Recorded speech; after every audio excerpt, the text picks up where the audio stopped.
All right, you know who I am. Let's get right to the point. Listen, I'm a parent of some degree, and I'm constantly working.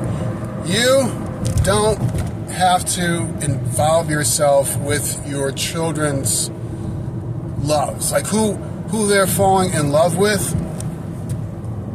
I don't think necessarily you as a parent need to be all supervising who they fall in love with. Now, this is just coming from me. I'm seeing the effects of just allowing my children just to go ahead and be free to love whomever they want to love, okay? Like for the most part, I'll tell you my own background is that I liked this one person. I mean, she's a mother, and then she has a daughter, and her name was, the daughter's name was Sophia. Beautiful child. I mean, beautiful child. Sophia was this French girl that was abandoned by her father, okay? And so it was just a mother and daughter situation. So here I am. I'm seeing this saving of the day type mechanism stir up in me, right? And I just motioned to her that, I like you, and, it's just...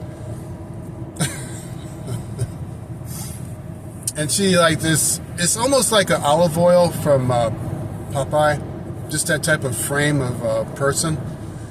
And very, very much just tall, slender. Yeah, very, very an easy person to fall in love with, right? And I went down to the kitchen, and I, said those few words. The authorities that were involved as far as in the work situation, and the franchise as far as where or how long of a distance. It's not like she was suddenly moved by management to the downtown restaurant. She wasn't moved to a neighboring restaurant because their franchise is pretty, outstanding everywhere. So she was moved all the way out west.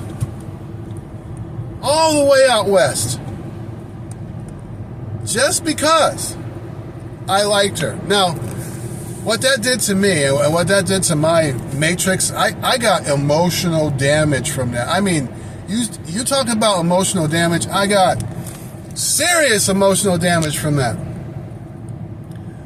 Oh my God, you can't even imagine. I think probably many of you have gone through situations like that, but y'all have recovered and y'all have gone on with your lives, and you said, I don't care, or whatever, and you're toughing it out. Yes, me, I crumbled inside.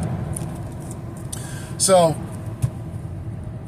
what I did, I started to feverishly work. I mean, work like non-human work, just trying to deal with the pain. So I got money, I got money from it.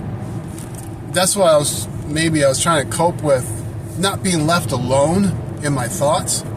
So I worked late nights. I mean, throwing bleach on the floor, scrubbing the floors. The management was kind of like, damn, we should do that more often. Because the after effect was feverishly cleaning, and so and then I just left. It's just like I couldn't take it. So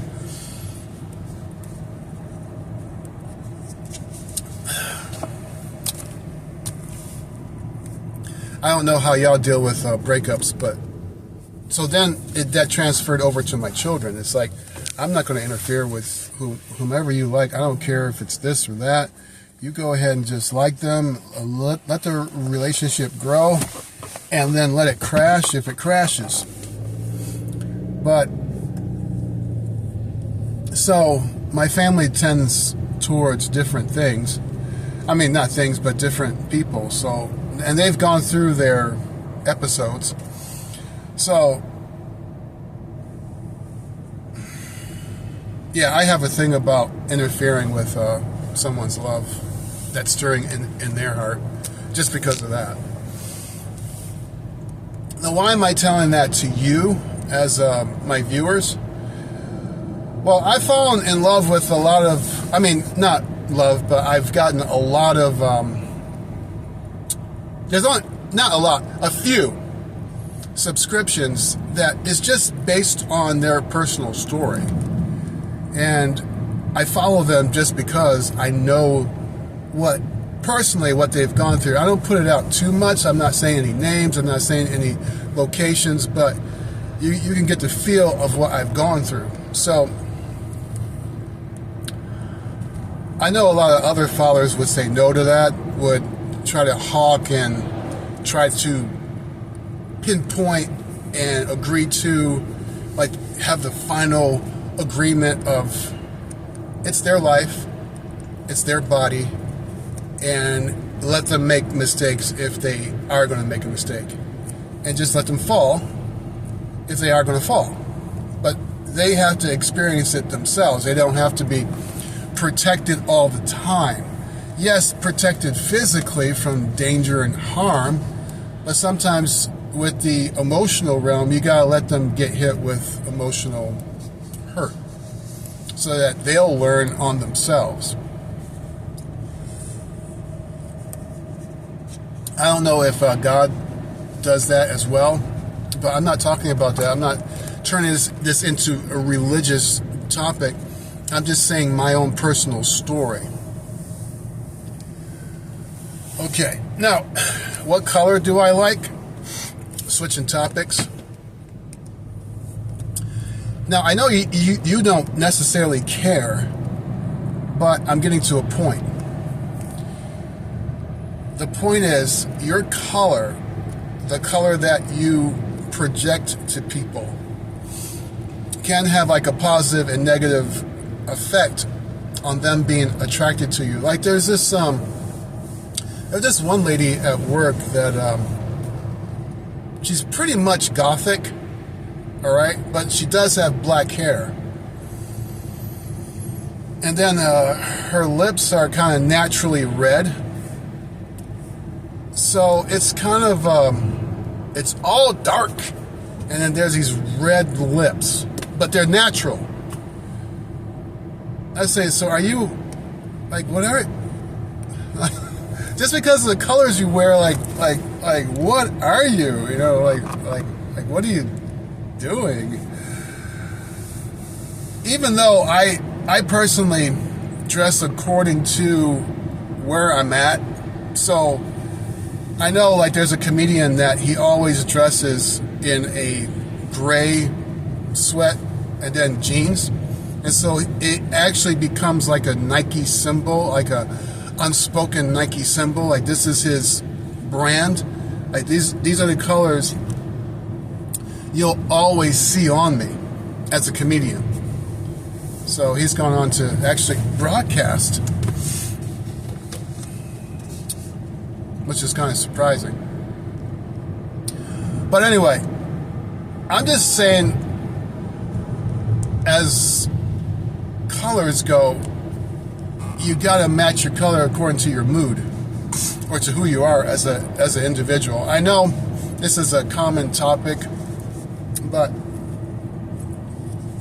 these are things that I never heard from my father directly, and this is like a tidbit that's really, really important.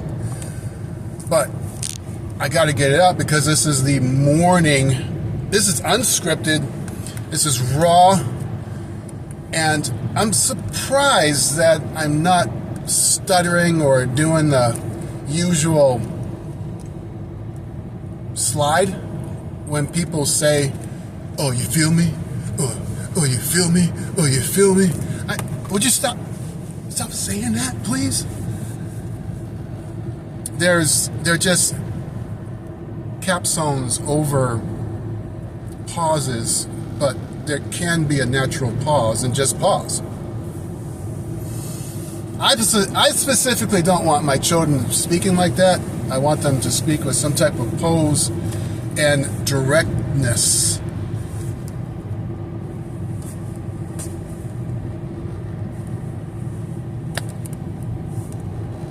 If there's an empty space, let the empty space ride.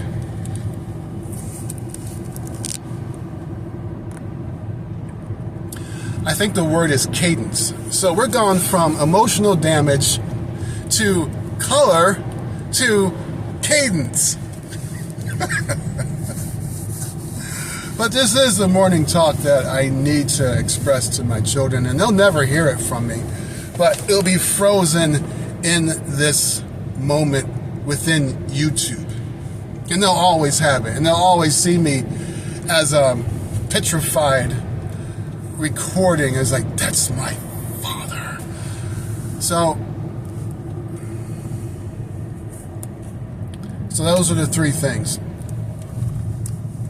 cadence, color, and emotional damage. So you're saying that you are going to allow your children to get hit with emotional, oh, no.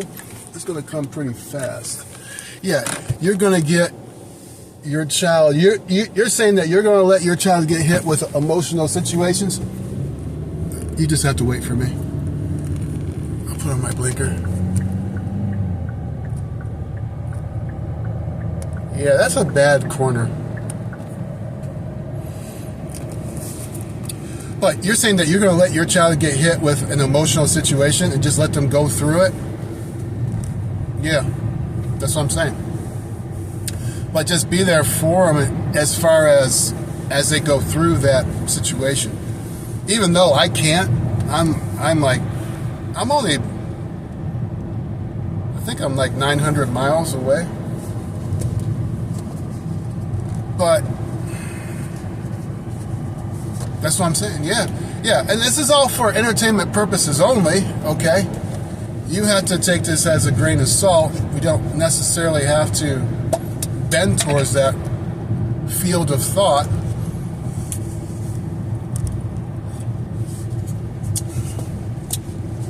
It's up to your discretion. Oh, I hate when things drop. Okay. But yeah, that's it. So, the word is those three things. And you don't have to like, you don't have to subscribe.